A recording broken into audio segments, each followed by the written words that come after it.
Ahí está. Bueno, empezamos entonces. Bienvenidos a todas y a todos a la reunión mensual del Grupo Regional de Transferencias Monetarias bajo la plataforma de refugiados e inmigrantes de R4B. Mi nombre es Jimena Peroni, soy de CashCap, acogida por la Federación Internacional de la Cruz Roja, y me acompañan hoy día Erika Pérez, que es la que nos va a acompañar en la presentación, oficial de innovación del ACNUR, Renata Pires, oficial de transferencias monetarias senior del ACNUR también, Aaron Martin, consultor de innovación también del ACNUR, y Erdo Yongo también de GSMA.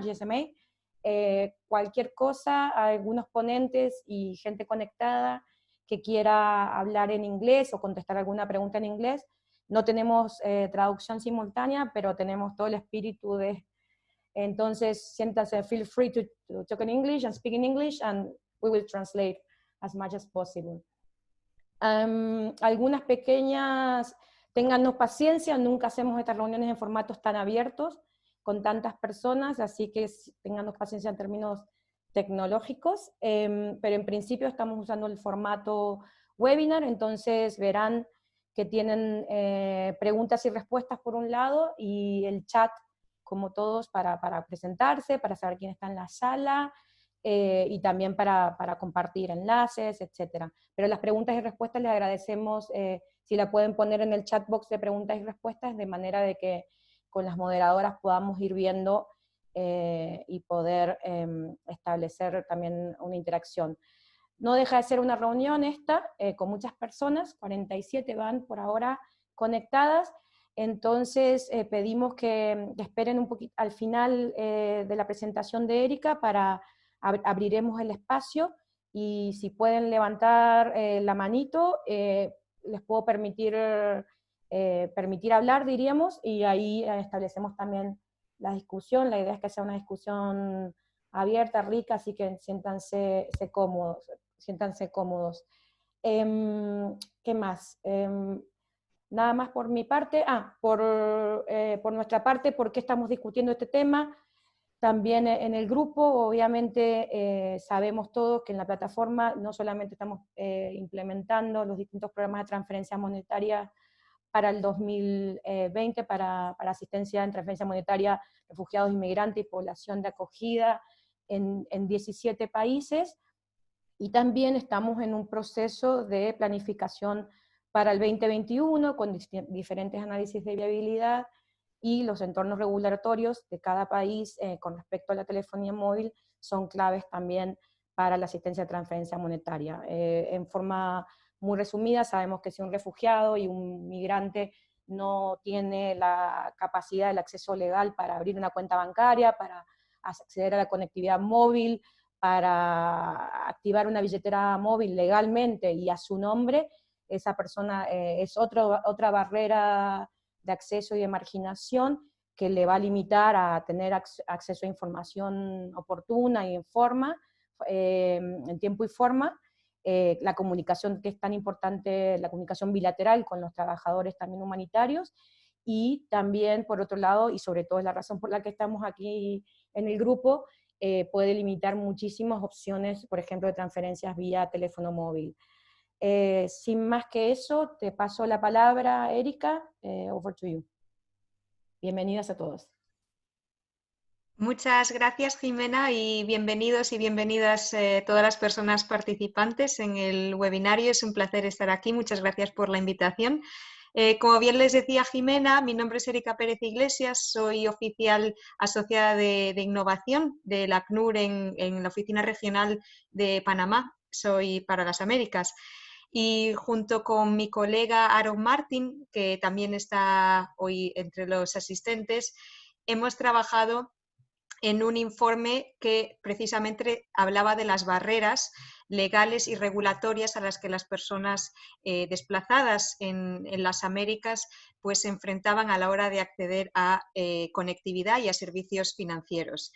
Aunque se llame Sudamérica, el reporte, principalmente nos centramos en aquellos países que tienen un mayor número de personas migrantes y refugiadas en la región. Esto es lo que se le llama la Venezuelan Situation o VENSIT, y entonces cubríamos básicamente Brasil, Chile, Colombia, Ecuador y Perú.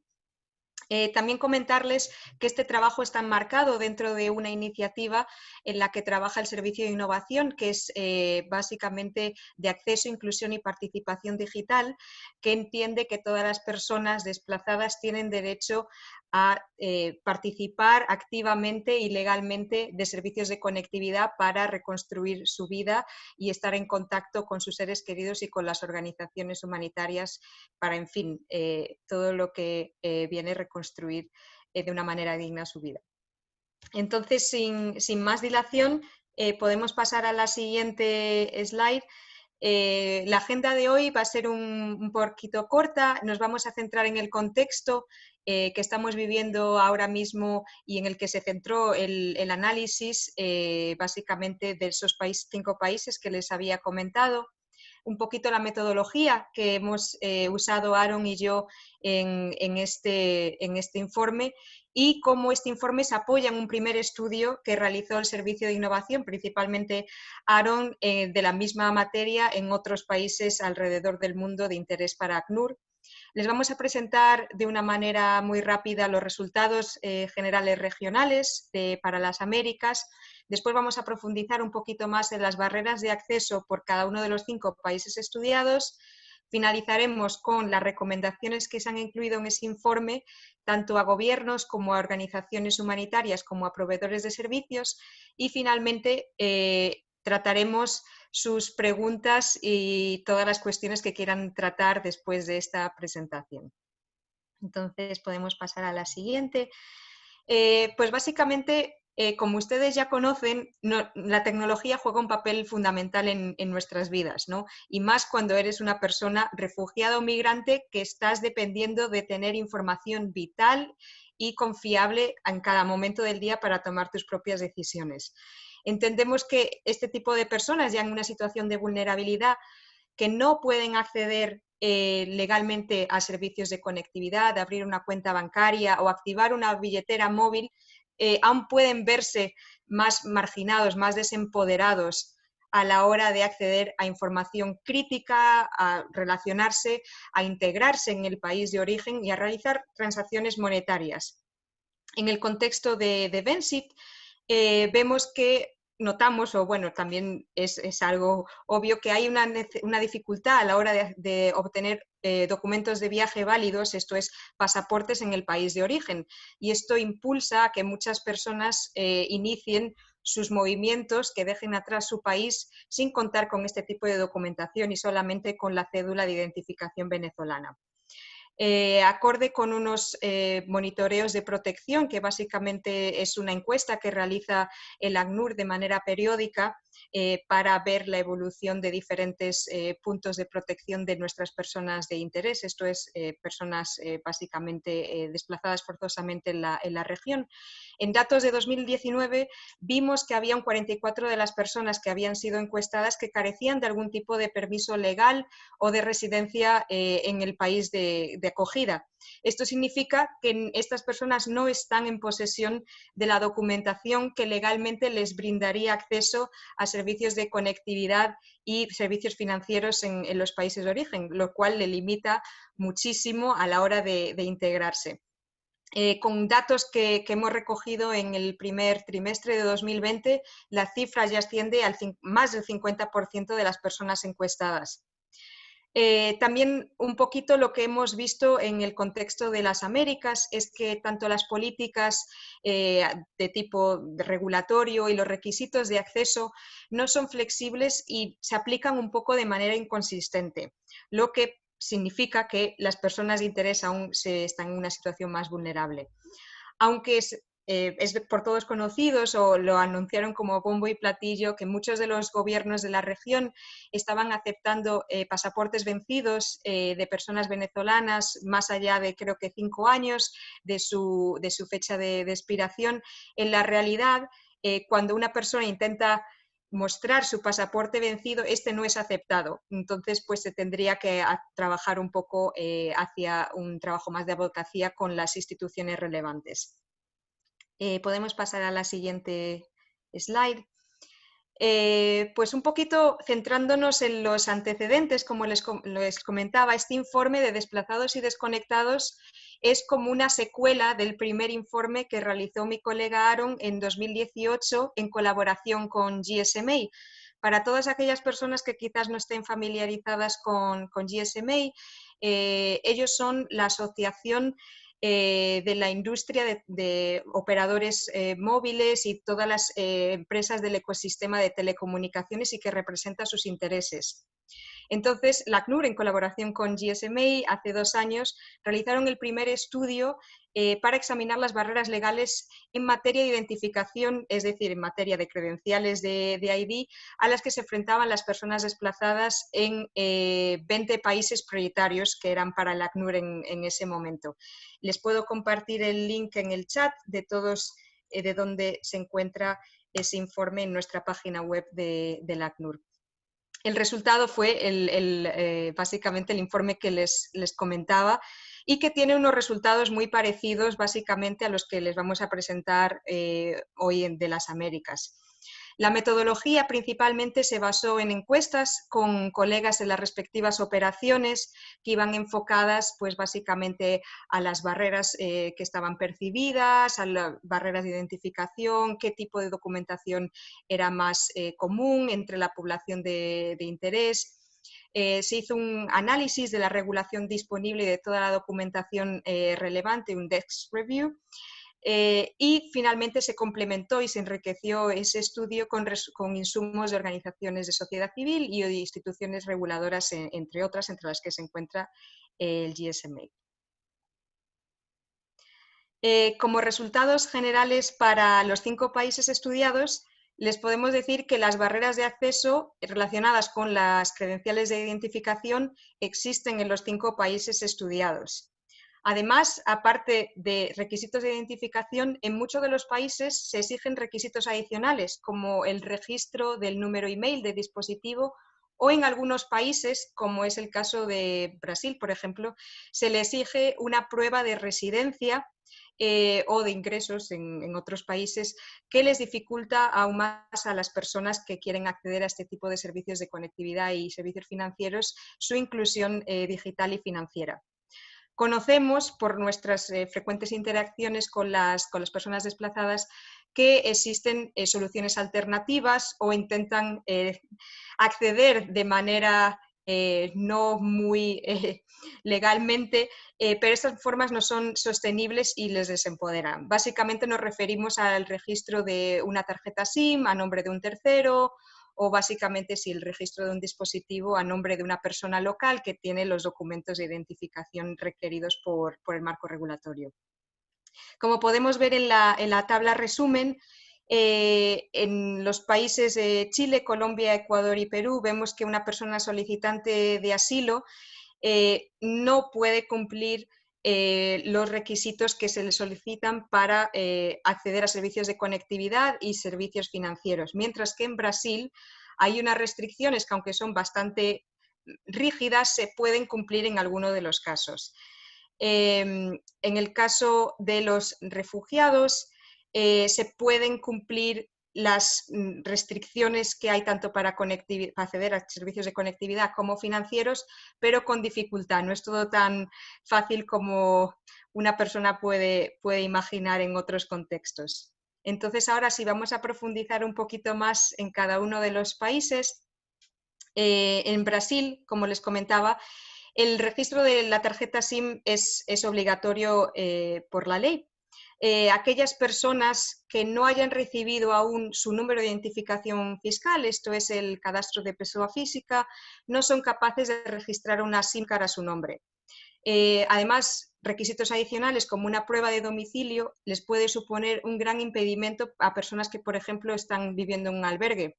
Sabemos que organizaciones como ACNUR o los socios de ACNUR están haciendo la mayor facilitación posible, dando cartas, como tratando de justificar algún tipo de residencia, pero sabemos que eso es algo no sostenible. Al hablar de servicios financieros, además de una credencial de identidad válida, como puede ser una tarjeta de extranjería, una tarjeta de extranjeros o una presentación de solicitud de refugio, también es necesaria una prueba de residencia, lo que vuelve a ser un poquito ligado al tema de conectividad que puede suponer un reto para la persona que intenta acceder a estos servicios. Además, el documento justificativo de la solicitud de refugio pues es un papel un poco que no está muy bien visto en las instituciones financieras. Básicamente es algo emitido por la Policía Federal, que es un papel en blanco y negro, y muchas de las instituciones financieras pues dudan un poco de su veracidad. Entonces hay que tener un poco de suerte dependiendo de la sucursal a la que vas, que sea aceptado o no. Entonces sabemos que organizaciones como el ACNUR, por ejemplo, están trabajando directamente con bancos e instituciones financieras para concienciarles y familiarizarles sobre los documentos que están en el poder de las personas refugiadas y migrantes para facilitar la inclusión financiera de las personas que así lo requieran. En Chile, no obstante, el registro de email es obligatorio, es decir, el número del dispositivo con el que accede al país una persona y se quiere comunicar. Y este registro solo es posible con una cédula chilena de identificación o con un pasaporte válido. Además, a la hora de registrar este número de email, es necesario que básicamente se le pruebe una entrada legal en el país, es decir, un sello en el pasaporte. Creo que estamos en la de Colombia ahora, si podemos rebobinar e ir a Chile. Entonces, estas personas que a lo mejor no entran por caminos formales o regulares, es decir, que entran por trocha, estas personas no tienen básicamente un sello de inmigración o de la Policía de Investigaciones, en el caso de Chile. Entonces, esto puede suponer una dificultad añadida a la hora de registrar su dispositivo. Creo que hay un periodo de gracia que no sé si está entre los 20 o 30 días, pero si no, la operadora tiene que bloquear el terminal. En muchos casos sabemos que, bueno, la ley sí que dice que una prueba de compra del dispositivo es requerida, pero sabemos que en la práctica la verdad es que no es que sea muy solicitada. Entonces, lo que es principalmente es el sello de entrada en el país. En términos de acceso a servicios financieros, aparte de una identificación válida en el país, la persona que quiere abrir una cuenta bancaria necesita de un rol único nacional o de un rol único tributario, que básicamente es el número individual identificativo en el país. Y este tipo de identificación solo se le da a la persona poseedora de un permiso de residencia. Además, algunas instituciones financieras requieren un periodo mínimo de estancia en el país, que varía según la institución financiera entre los 2 y 5 años. Y esperar 2 años a abrir una cuenta bancaria para alguien que acaba de llegar a un país y que quiere establecerse allí, pues puede ser no muy adecuado en ese tema. Si pasamos ahora a Colombia, vemos que efectivamente en el tema de conectividad también es requerido el registro de un email, del número de dispositivo. Mientras que los documentos otorgados a refugiados reconocidos son válidos, aquellos documentos que se les pide a los solicitantes de asilo, que es un permiso de estancia temporal que se le llama salvoconducto, no son aceptados o no están reconocidos en el marco regulatorio como uno de los documentos válidos de identificación. Colombia, como ya sabrán, es uno de los países que acoge el mayor número de venezolanos en la región y se estima que hay más de 1 millón de venezolanos que se encuentran en situación irregular en el país, lo que nos da a pensar que se están utilizando formas alternativas para acceder a este tipo de servicios o, bueno, básicamente están utilizando el registro de SIM a nombre de una tercera persona. Porque por una cosa sí, pero las personas venezolanas necesitan y quieren estar conectadas y la conectividad es algo fundamental en sus vidas. En términos de acceso a servicios financieros, las personas refugiadas que hayan ya regularizado su estado y que ya cuenten con una cédula de extranjería, y aquellas personas que tengan el permiso especial de permanencia, sí que pueden acceder a servicios bancarios sin problema. Mientras que los solicitantes de asilo, que hay bastantes, no pueden acceder con el salvoconducto que antes les mencionaba. Si nos pasamos ahora a Ecuador, como en los anteriores países, el registro de email sí que es obligatorio y tienes que tener para registrar tu dispositivo ya en tu posesión la tarjeta identificativa que es otorgada por la Autoridad de Identificación de Ecuador. En ese caso, aunque tengas la visa humanitaria o la visa de protección internacional, ellas no son aceptadas a la hora de probar tu identidad en el país, aunque están reconocidas por otros estamentos, no en términos de conectividad. Y lo mismo pasa con los servicios financieros. Estos dos tipos de visa no están siendo reconocidos en el marco regulatorio financiero y entonces se necesitaría de la cédula de extranjería. Entendemos que hay un poco de retraso desde que se otorga la visa y una vez que se recibe la credencial o la cédula final. Entonces hay como personas en el limbo esperando, aunque están legales en el país, no tienen la documentación necesaria a la hora de acceder a servicios financieros o de conectividad. Básicamente también la credencial de identificación que se les pide a los refugiados reconocidos, como le mencionaba, es el documento reconocido y a veces se les requiere también información o documentación adicional, como un certificado de empleo, también le requerían como lavado de activos, lo cual puede suponer pues, mayor dilación y mayor retraso a la hora de acceder a estos servicios financieros. Ha habido casos también que hemos conocido que a solicitantes de asilo presentando toda la documentación válida para abrir una cuenta bancaria y acreditando su solicitud y su situación en el país, su solicitud, les fue denegada. Esto también es un poco arbitrario, como les comentaba al principio, en el contexto en que nos encontramos, que la aplicación de las normas es un poco no consistente a lo largo, no solo dentro de la región, pero dentro de cada uno de los países y mismo a veces dentro de cada institución financiera. Y ya si finalizamos con Perú, el registro de tarjeta SIM y del número email de dispositivo es obligatorio. En este caso, para poder acceder legalmente a comprar y a registrar una tarjeta SIM y tu dispositivo, solo el pasaporte y la tarjeta de extranjería serían los documentos válidos. No están aceptados el permiso temporal de permanencia ni el carnet de solicitante de refugio. Las soluciones alternativas en el Perú son bastante comunes a la hora de registrar las tarjetas SIM y esto lo he vivido yo. Básicamente la red de agentes que las operadoras tienen, básicamente lo que ellos quieren son cumplir unos objetivos de ventas al final de la semana. Entonces sí que les garantizaban a las personas venezolanas que estaban comprando tarjetas SIM que les iban a registrar la tarjeta a su nombre y les tomaban foto de su cédula venezolana, pero cuando esta persona, la persona usuaria, se ponía en contacto con la operadora pues para preguntarle por un nuevo plan de precios, para cambiar algo en su sistema o algo, decían no, esta tarjeta está registrada a nombre de un tercero, que esta persona ni siquiera sabía quién era este tercero. Entonces era una persona peruana que tenía más de 30 tarjetas SIM registradas a su nombre.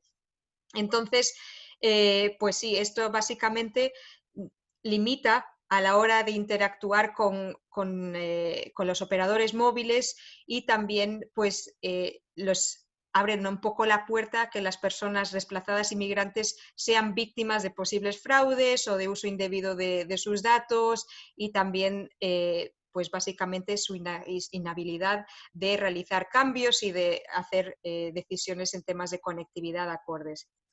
A la hora de acceder a servicios financieros, aquellas personas que tienen en su poder un carnet de solicitante de refugio sí que pueden abrir una cuenta bancaria. Aunque este documento no es reconocido específicamente la regulación bancaria, se requiere a veces documentación adicional para probar pues, ingreso, residencia o su situación en el país. Como les comentaba, si la aplicación de la regulación no es de manera coordinada. Aunque el PTP, que es un documento legal en el Perú, debería ser aceptado como documento de credencial identificatoria a la hora de acceder a servicios de financieros, en la práctica, instituciones financieras pues requieren documentos adicionales o ya saben, las personas de interés ya saben a qué sucursales ir de las instituciones financieras para abrir una cuenta bancaria. Por ejemplo, sabemos que el Banco Pichincha es como más abierto a abrir cuentas bancarias, mientras que otros no están tan igual familiarizados con este tipo de documentación y no están tan abiertos a la hora de abrir cuentas bancarias a las personas que se encuentran en manera de solicitud de refugio. Finalmente, comentarles que en nuestro informe hemos incluido una serie de recomendaciones que están encaminadas a gobiernos, a proveedores de servicios y organizaciones humanitarias en la región. Estas recomendaciones, la verdad es que son muy parecidas a las conclusiones a las que se ha llegado en el primer informe en el que Aaron trabajó en los 20 países que se habían estudiado en ese momento. Para los gobiernos les pedíamos trabajar conjuntamente con las entidades reguladoras y con proveedores de servicios para clarificar los requisitos de acceso a las personas desplazadas. Es decir, que haya un match entre la documentación que se da o que se le otorga a las personas que están refugiadas y solicitantes de asilo y la aplicación de las normas de acceso a los servicios de conectividad y financieros. Para un país receptor de personas refugiadas y migrantes es en su mejor interés que las personas se integren de una manera lo más smooth posible, lo más mejor posible para su vida en sus sistemas tanto de protección social como básicamente de todo tipo de integración social. Entonces, el Gobierno debería garantizar un acceso integral a todos los servicios vitales para las personas desplazadas en la región.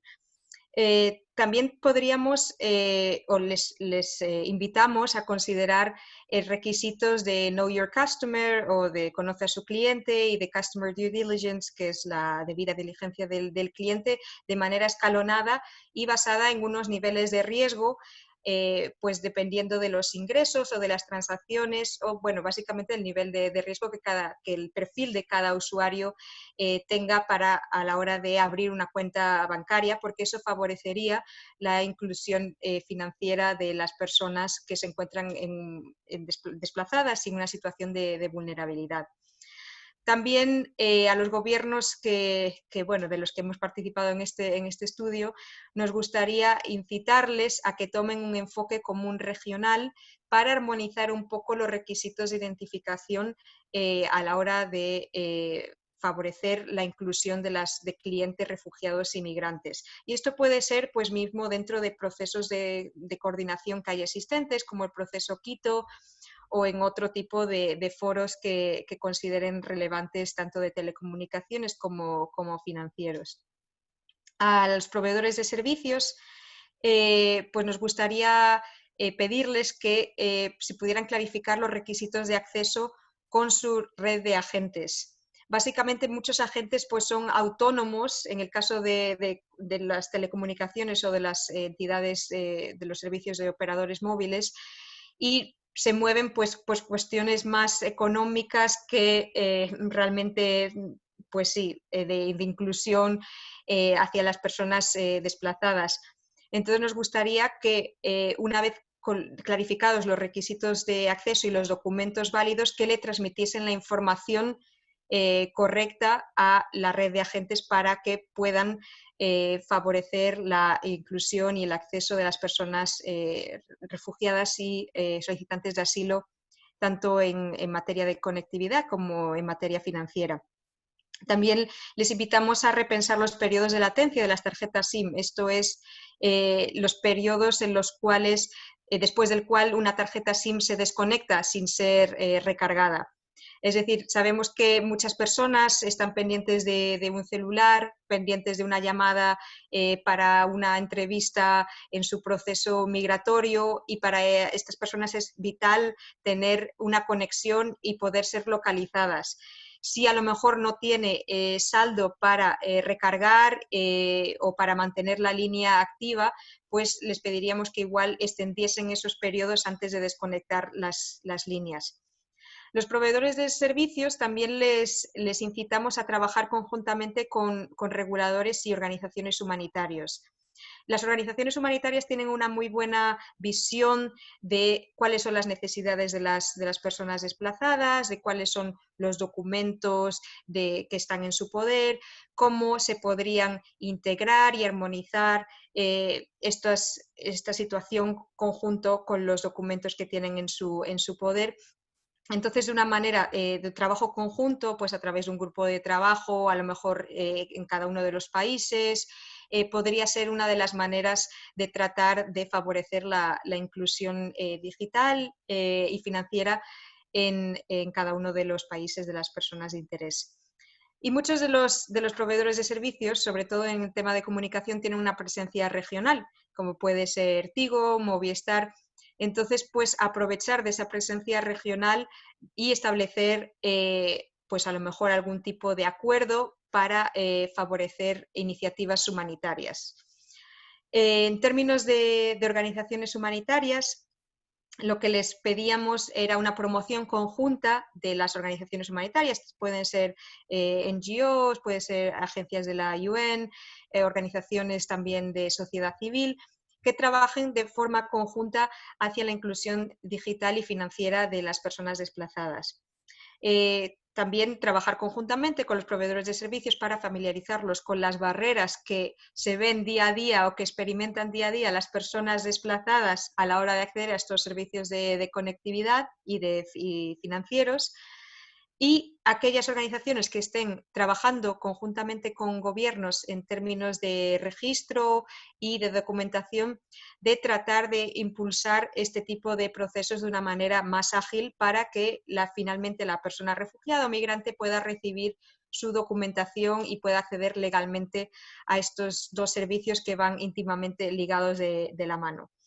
Básicamente, estamos viviendo un proceso de digitalización de toda la asistencia humanitaria y creemos que un acceso legal tanto a servicios de conectividad como a servicios financieros es una de las cosas básicas y mínimas en la que podemos trabajar para que las personas refugiadas y migrantes puedan participar y puedan acceder básicamente a la asistencia humanitaria de una manera eficiente. Y eso sería todo por mi parte, creo. No sé si las personas participantes han ya puesto algunas preguntas en el chat, o yo tengo algunas preparadas en el caso de que seamos todos muy tímidos.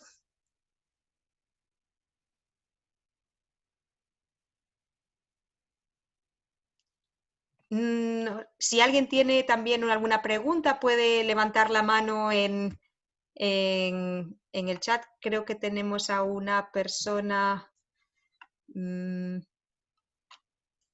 dos personas. Rodrigo, no sé quién la levantó primero, lo siento.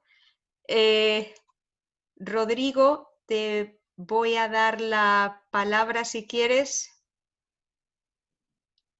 Hola. Hola, buenas tardes. ¿Se escucha bien, no? Sí, se escucha perfecto. Vale. Mira, la verdad lo que me interesaría preguntar es, no sé si mientras ustedes estaban haciendo la recolección de información y todo eso, si recolectaron la información en general, por ejemplo, de por qué diversos estados y, no sé, bancos o las empresas de celulares y quien sea, requieren esos documentos o esas inscripciones o esos procesos, para saber un poco el otro lado del asunto, para poder encontrar soluciones, ¿me entiendes? O sea, en el fondo, sí, es cierto que todos estos requerimientos bloquean a estas personas de poder acceder a ciertos servicios y cierta, bueno, comunicación y todo lo demás, pero en muchos casos esto tiene un motivo, tiene una razón por detrás. Entonces, no sé, sería para mí interesante saber, por ejemplo, por qué se preguntaron o por qué se pide cierto documento, por qué se exige esto y lo otro, para tratar de encontrar en el fondo, para que digamos, para que la búsqueda de soluciones trate de encontrar puntos comunes en donde, por ejemplo, aún se pueda mantener el interés tal vez de una empresa de celulares o tal vez de un gobierno o tal vez de alguien de exigir ciertas cosas, pero al mismo tiempo de poder entregar un beneficio o entregar un servicio a los migrantes. No sé, mira, por ejemplo, pregunto, yo soy de Chile y conozco un poco más el rollo acá, aunque no demasiado, pero conozco. Y recuerdo que este cuento del email, del registro del email para teléfonos extranjeros, viene en algún momento de una ley que se hizo en Chile con respecto a los programas de respuesta de emergencias de la Oficina Nacional de Emergencias en Chile, para poder enviar mensajes de texto o para poder enviar o para poder buscar personas en caso de que haya un terremoto, haya un maremoto. Todo esto vino después del terremoto del 2010 aquí en Chile. Entonces, por ejemplo, uno de los motivos del asunto tiene que ver con eso. Y quizás sería interesante ver, no sé, tal vez buscar por qué se hacen las cosas y qué es lo que uno necesita, y ahí buscar el punto de conexión. No sé si ustedes analizaron ese punto desde el lado de por qué se piden las cosas. Yo sé que en algunos países se pide el registro del SIM por temas de narcotráfico y cosas así, que quieren saber, porque los teléfonos celulares se pueden ocupar mucho para ese tipo de cosas, entonces quieren saber quién los tiene y todo lo demás. Bueno, la pregunta es un poco eso, si recolectaron información del por qué desde el otro lado. Muchas gracias, Rodrigo. Se me escucha, ¿verdad?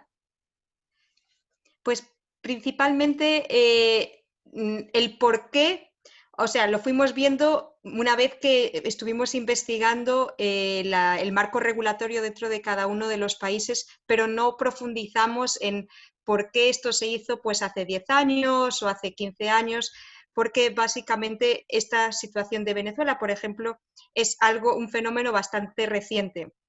Entonces, pues lo que nos interesó ver fue cuál es la situación que estábamos teniendo ahora en el marco regulatorio y cómo la podemos modificar, trabajar conjuntamente con los reguladores para adaptarla a la nueva realidad, ¿no? Más que enfocarnos en el porqué, que entendemos que en cada uno de los países pues tienen sus razones, principalmente el registro de emails pues es como una base de datos para saber si un dispositivo ha sido robado o ha sido reportado como perdido, y también pues para tener un poco de control sobre estos dispositivos. Pero más que nada, nuestra investigación se centró en la falta de documentos legales que a lo mejor una persona refugiada e inmigrante tiene en el país, y hacer como un match con la regulación. Y dentro de la regulación sí se podría abrir un tema de interpretación o un tema de flexibilización de esa regulación para incorporar nuevos documentos identificativos que poseen las personas de interés, o sea, refugiados e inmigrantes en cada uno de los países. En este sentido, no estamos cuestionando el por qué, sino cómo flexibilizar y adaptarlo un poco a la realidad que exigen o de documentación que tienen las personas refugiadas e inmigrantes. No sé si esto responde un poco a tu pregunta. Vale, sí, responde. No, lo único que, no sé, si es como entre preguntas y sugerencias, yo creo que tal vez para encontrar el camino de la adaptación es súper importante el saber el por qué se hicieron las cosas en un primer motivo, ¿no? Por ejemplo, si uno quisiera encontrar, bueno, cómo podemos flexibilizar la documentación, habría que ver, bueno, por qué se exige, y si encontramos una buena razón por qué se exige, tal vez podemos encontrar el punto aún exigiendo la documentación y aún tratando de cumplir los objetivos que este requerimiento tiene, tal vez podemos abrir un camino de flexibilidad para, no sé, para los migrantes o para los refugiados. Entonces, se cumplen los objetivos de los dos lados y se abren caminos, porque si simplemente exigimos que se elimine eso, va a ser muy difícil que eso se garantice, porque lo más probable es que esto tuvo un motivo desde otra parte. Entonces alguien me va a decir, ah, no, pero es que no lo podemos eliminar porque esto lo creamos por este Claro. motivo, ¿no? Entonces, bueno, ese era un poco el rollo, simplemente. No, en ese sentido estoy totalmente de acuerdo contigo y yo creo que Aaron también. No estamos tratando de eliminar o de pedir la eliminación, sino de si en vez de, si eres una persona extranjera, si tienes un pasaporte, si yo me voy, si soy turista en un país, yo enseño mi pasaporte, pero cómo podemos integrar dentro de la regulación aquellos documentos de identidad que las personas desplazadas tienen en su poder, es decir, ampliar el rango de documentos que sirvan como acreditación legal dentro de un país, que son otorgados también por instituciones dentro de cada uno de los países. Sí, no, Solo claro, para eso puede ser un camino, por supuesto. Sí. Vale, muchas gracias. Gracias a Solo para usted. complementar, muchas de estas reglamentaciones, como estos Know Your Customer Rules, tienen el objetivo de disminuir los riesgos, por ejemplo, riesgos de lavaje de dinero, de financiación de grupos de terrorismo, cosas así. Entonces, en general, las instituciones financieras tienen que hacer estos checks para estar en línea con las regulamentaciones estipuladas por los gobiernos, que tienen este enfoque muchas veces, que puede ser por, como el colega ha mencionado en la cuestión de Chile, de una respuesta a una situación de emergencia, pero también puede ser que tenga que ver con este aspecto de disminución de riesgo.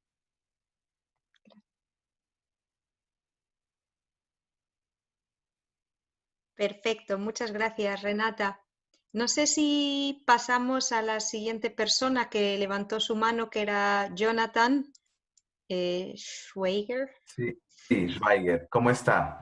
Hola, buenas tardes. Muchas gracias, Erika, y a todos. Pues mi pregunta, o más bien como mi solicitud de orientación es a lo siguiente. Nosotros estamos como CARE Colombia iniciando operaciones en Colombia y digamos que haciendo unos análisis con proveedores financieros, hay una dificultad con la población LGBT, sobre todo las personas que tienen un rol identitario distinto a su sexo, ¿sí? Entonces, hay unas restricciones sumadas a las que usted, Erika, ha mencionado con el tema de las documentaciones, y es que si la persona, por ejemplo, transexual, va a un punto de retiro de dinero y su apariencia física pues es de mujer, pero la cédula todavía aparece con el nombre, digamos, por decir un ejemplo, Carlos, en el punto de atención no le entregan el dinero a la persona.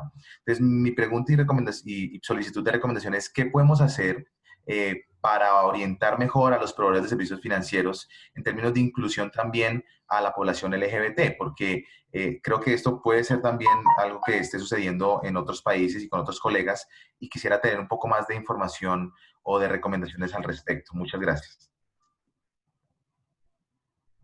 Gracias, Jonathan. No sé si Renata quisiera tomar esta pregunta, ya que está directamente relacionada con proveedores financieros. A lo mejor tú tienes más overview.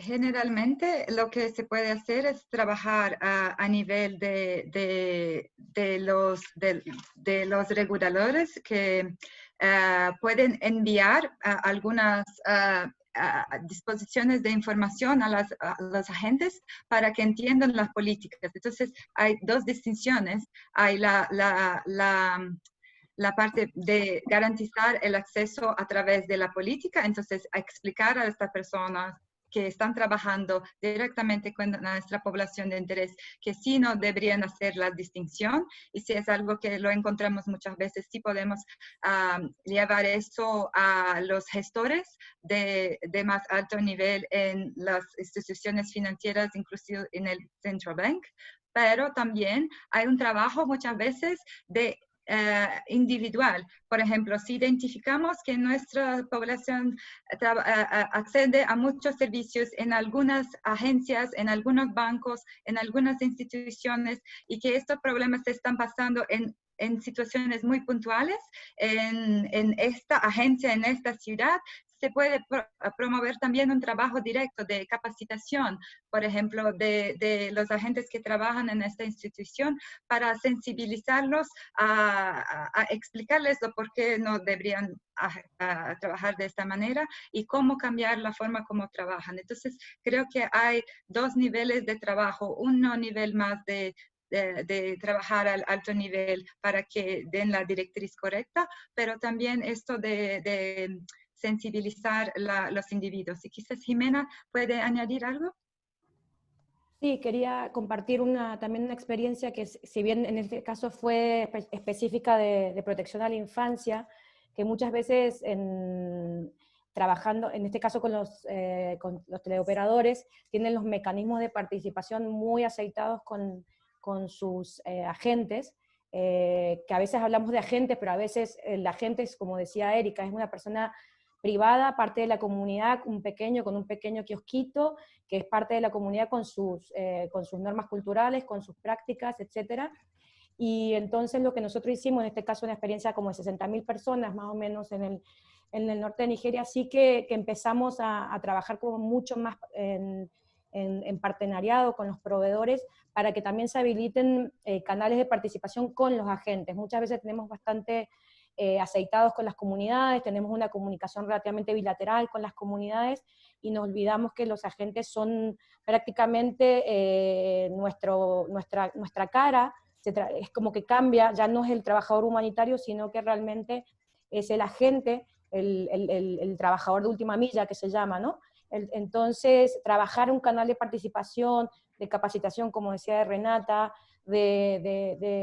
muchas veces no incluimos a los agentes como parte, en este caso, ¿no? de inclusividad con LGTB, de género, etc. Muchas veces no lo ponemos en nuestra audiencia target, en nuestros presupuestos, y es algo que se puede también trabajar bastante con los proveedores, y salen cosas muy, muy bonitas también involucrándolos a ellos en todo el ámbito de la respuesta, ¿no?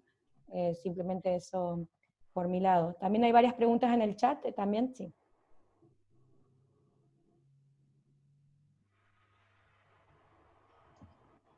Sí, teníamos una, a ver, que tengo que pasar para arriba.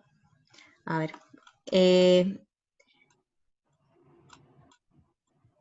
Nos preguntaba, creo que la primera pregunta era de, bueno, no veo el nombre, pero decía, ¿cuál sería el canal sugerido para los proveedores de servicios conectar con reguladores y organizaciones humanitarias, pensando en avanzar conversaciones sobre cooperación? Se encuentra desarrollando un digital bank centrado en las problemáticas que viven los venezolanos en la región. Pues principalmente, bueno, creo que a lo mejor, dependiendo de la capacidad de cada uno de los países, pero hay grupos de trabajo, por ejemplo, de la plataforma regional de Response for Venezuelans, que podrían un poco trabajar a la hora de conectar con proveedores de servicios, con reguladores, organizaciones humanitarias, y tratar de convenir algún grupo de trabajo como multifuncional que esté específicamente trabajando y evaluando este tipo de barreras legales, y ver cómo podrían pues mitigarlas o trabajar hacia su eliminación. Entonces, no sé si creo que esta específica, no sé de qué país me estaba hablando, pero sería, yo creo que entrar mejor con el representante del grupo de transferencias monetarias y ver cómo se podría hacer la conexión con los diferentes proveedores, reguladores y las organizaciones humanitarias que estén interesadas en trabajar en este ámbito. No sé si Jimena o Renata tienen más ideas sobre esto.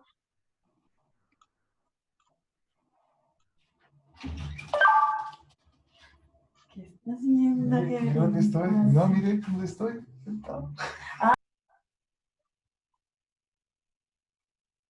No, ok. No sé si esto responde a tu pregunta, es que no puedo ver tu nombre aquí, pone Da. pero no sé qué pone nada. Lo siento. Dice la siguiente persona, que es Daniel Kovelsdorf, si existe un estimado de cuántas personas se ven afectadas por esta problemática en general o por país en el reporte. En el reporte en sí no. El reporte se basó en las cifras que están publicadas por la Plataforma de Coordinación Interagencial para las personas refugiadas y desplazadas desde Venezuela, que es el R4B, que se lo compartí a todos ahí abajo. Y en esas cifras se estima que hay alrededor de 4 millones, si no me equivoco, de personas venezolanas desplazadas en Sudamérica. Entonces, sí, es imposible ahora mismo tener datos fiables 100% de cuántas personas, por ejemplo, no cuentan con documentación y que estén siendo afectadas por este tipo de barreras legales.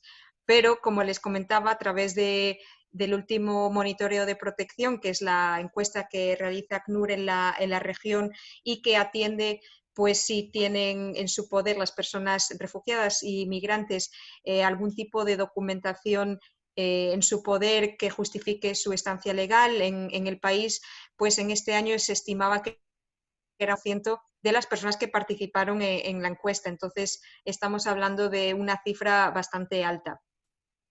Entonces, no sé si Jimena, Renata quieren compartir algo, si tienen más información sobre esto.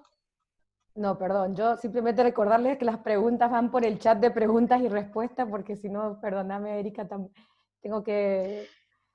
Me las ponen en el chat y tenemos que ir para arriba, para abajo. Si pueden poner las preguntas en preguntas y respuestas, es más fácil para nosotros darle seguimiento a las preguntas que no han sido contestadas. He visto que hay algunas también sobre Colombia. Erika,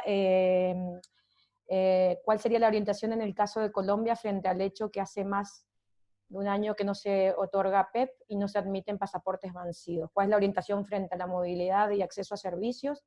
Si también la quieres responder Erika, o también Cedric te quieres unmute, o Renata también ahí para contestarle al colega. Pues en el caso de Colombia, yo personalmente tuve una reunión con la entidad reguladora de telecomunicaciones y la verdad es que son uno de los reguladores más abiertos en la región a la hora de interpretar la ley existente.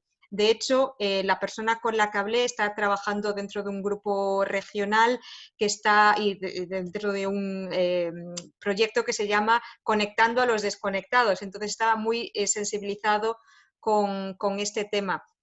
Entonces, básicamente sería, pues, como les comentaban en las recomendaciones, que organizaciones humanitarias de manera conjunta viesen cuáles son las barreras de las que estamos hablando, cuáles son los documentos básicamente, cuál es la problemática ahora mismo que no se está emitiendo este documento, qué documentos están en proceso, cuáles son los que están en posesión y trabajar conjuntamente con los reguladores.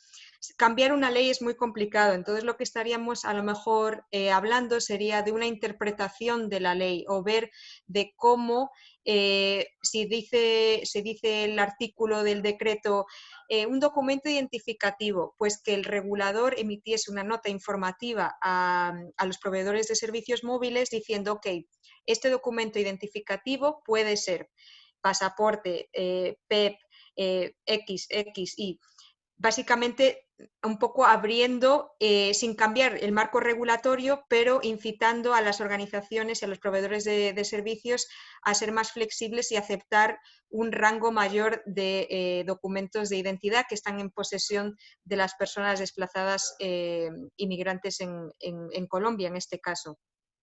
Entonces, no sé si esto responde a la pregunta, no sé de quién era, pero de la persona participante que la preguntó. Y en términos de instituciones financieras, eso te lo voy a dejar a ti, Renata. Que preguntaba un poco de conectividad y de financieros. Estás on mute ahora mismo. Sí, creo que en términos de las instituciones financieras tienen que seguir la regulamentación del país, ¿no? Entonces, es trabajar conjuntamente para intentar, crear más, identificar servicios y que tengan servicios que sean más accesibles. Entonces, de un lado, el advocacy para que también puedan tener este más tiered approach que mencionabas, de tener servicios que sí no necesitan tanta complejidad y también promueven la inclusión financiera, pero también que estén trabajando con nosotros para hacer el advocacy hacia el gobierno para intentar de tener un ambiente regulatorio más inclusivo, ¿no? Porque también las instituciones financieras tienen que trabajar bajo lo que es posible bajo la ley. Entonces creo que, por un lado, explicar un poco los retos de nuestra población para que puedan entender y flexibilizar hasta el punto que puedan, pero también trabajar conjuntamente hacia el gobierno. No sé si Jimena quiere complementar. No, simplemente también agregar con una pregunta de un panelista, que a lo mejor si pudiesen, con respecto a las recomendaciones, si están totalmente focalizadas en migrantes venezolanos y son cosas que son recomendaciones que están basadas en barreras específicamente por la situación, en este caso, de migrante venezolano, o crees que algunas se pueden extrapolar o utilizar para otro tipo de migrantes en esos diferentes países con esos entornos regulatorios que han contado?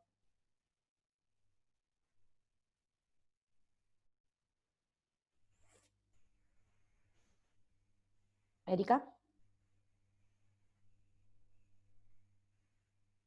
estás en mute.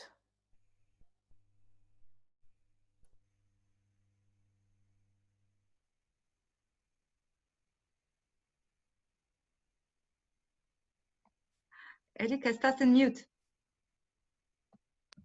Perdón. Estaba viendo una de las preguntas del chat que preguntaba Sonia González si estas limitaciones o requisitos en los países eran generales para todos los migrantes o si en la investigación se ha conseguido ver que los venezolanos han tenido un trato diferente, ¿no? Lamentablemente el alcance de este reporte no pudo investigar tan en detalle ese punto por las percepciones que podemos sentir. Sí que lamentablemente pues algunos tintes racistas a la hora de acceder a determinados servicios sí que se ha visto, pero no se puede cuantificar ni se pudo básicamente conseguir información fiable como para demostrarlo. Pero lamentablemente sí, podría ser que fuese así, pero ya les digo que el alcance de este reporte no lo pudo cubrir. No sé si alguien quiere complementar o podemos pasar a la siguiente pregunta. No. La segunda sería de una persona anónima. ¿Cuál sería la orientación? ¿Cuál sería la orientación? No sé si esta ya hemos respondido ya. En el caso de Colombia, frente al hecho que hace más de un año nos otorga PEP y nos admiten pasaportes vencidos, ¿verdad? Ya la respondieron. Sí.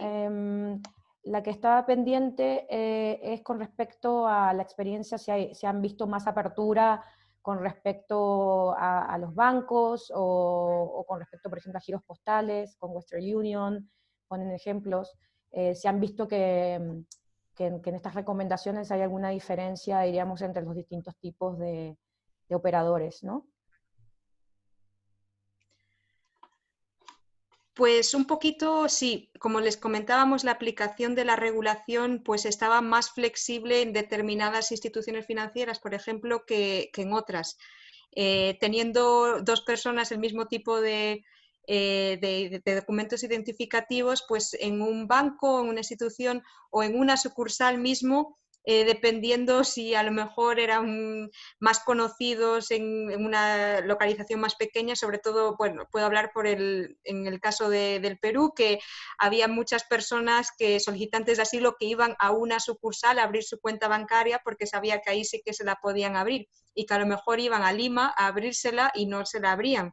Entonces, pues sí que sabemos que hay de ciertas instituciones financieras que están más abiertas a ayudar, igual porque ya están más familiarizadas, porque ven básicamente la realidad de las personas desplazadas, entonces están más dispuestas a ayudarle, pero si la aplicación de las políticas no se hace de manera consistente. Por ejemplo, hay también operadores móviles en el Perú que sí que estaban aceptando pues más personas venezolanas aún sin tener pues el pasaporte, por ejemplo, ¿no? A la hora de registrar su tarjeta SIM, aunque después se vio que ese registro no estaba hecho a su nombre, pero en principio sí que estaban pues favoreciendo, facilitando el registro de tarjetas y la venta de tarjetas a las personas venezolanas. Entonces es lo que les comentábamos, que teníamos que trabajar hacia la armonización de la aplicación de los requisitos de acceso y concienciar tanto a los proveedores de servicios como a gobiernos a intentar que haya pues básicamente un encuentro entre la realidad y los requisitos para favorecer la inclusión tanto digital como financiera de las personas de interés. Y una pregunta más que aparece también en el chat, creo que sí hemos contestado todas, y si no, también mandaremos por escrito las respuestas si hay algunas que sentimos que no fue contestada. Con respecto a la conectividad, ¿en todo momento se están refiriendo a conectividad de telefonía móvil o también las barreras al acceso de conectividad, por ejemplo, dentro del hogar? En este caso, el informe se centró en las barreras de conectividad móvil.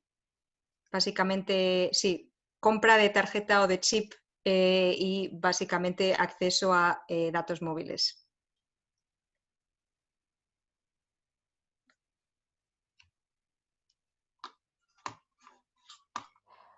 Creo que no hay más preguntas. No sé si alguien quiere unmute y quiere dar alguna reflexión. Creo que hay una de Karina, dice, buenas tardes, soy de Brasil, no sé si esa la hemos respondido. Yo sé que no es el tema de esta presentación, pero me parece importante que hay otros temas que excluyen a los desplazados de sistemas económicos y comunicaciones, como la dificultad por baja escolaridad o el idioma, y también la propia dificultad de las personas en tener la plata para comprar teléfonos o pagar las tarjetas de la cuenta del banco. Es cierto. Por ejemplo, acá en nuestra oficina estamos trabajando en un sistema de home office con los atendimientos por teléfono, por WhatsApp, y entendemos que esto es una de las, sí, que excluye a las personas que no tienen un teléfono. Sí, efectivamente. Sabemos que hay barreras de acceso tanto legal como las que estamos estudiando en este estudio de identificación, como barreras económicas, que son básicamente no tener dinero para mantener su dispositivo o para incluso comprar uno, o barreras de tipo básicamente de las que nos comentaba, de habilidades digitales, o de familiarización también con las nuevas tecnologías a la hora de utilizarlas para pues comunicarse con quien quiera, ¿no? Pero básicamente el reporte se centraba en las barreras legales y más específicamente las barreras de identificación, pero por supuesto en ningún caso debemos dejar de lado otro tipo de barreras de las que nos está hablando la compañera de Brasil, que básicamente sí, que existen aún barreras de tipo financiero en este sentido, y también de habilidades digitales para que las personas puedan utilizar la tecnología de una manera efectiva.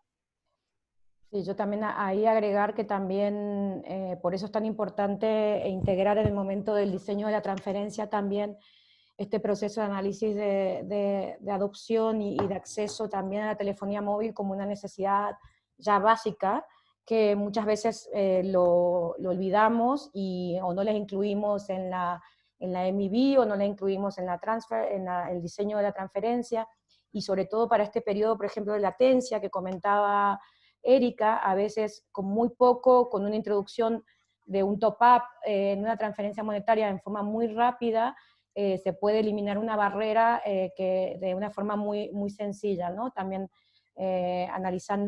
incorporando la telecomunicación como una necesidad básica a partir del diseño del programa, ¿no? Y también, por otro lado, creo que también ahí dejé algunos links de investigaciones que hay bastante en este tema, con respecto a no abusar del objetivo de la inclusión financiera cuando hacemos transferencias monetarias, ¿no?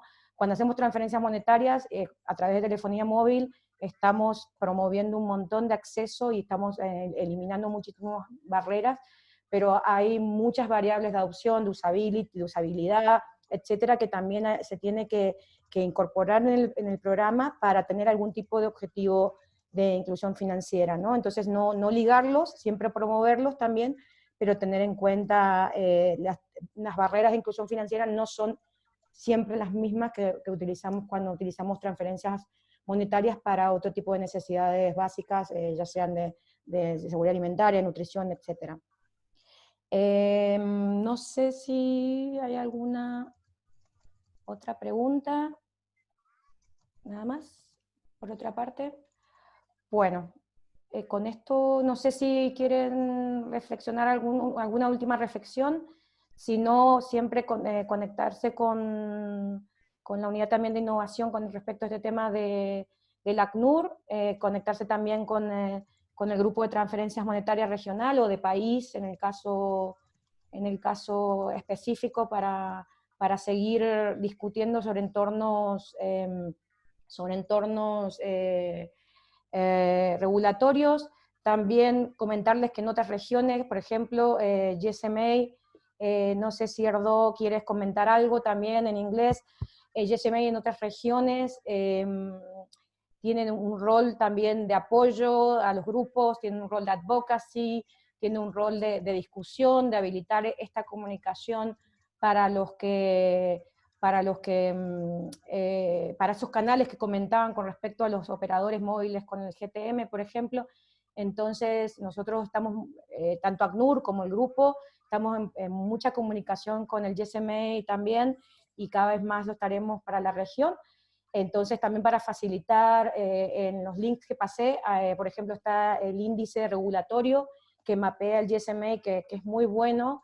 Métanse, le puse el link también ahí, hay mucho para desgranar en cuanto a mapeo también, hay muchos informes con respecto al acceso de protección de datos por el GSMA en cuanto a en un contexto de COVID también. Entonces, bueno, hay muchos recursos por esa parte.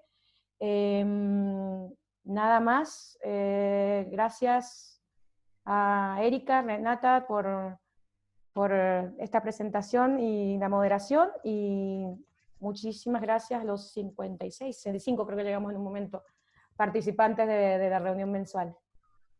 Hasta luego. Muchas gracias a todos y a todas por su participación. Muchas Gracias. gracias a todos y gracias, Jimena.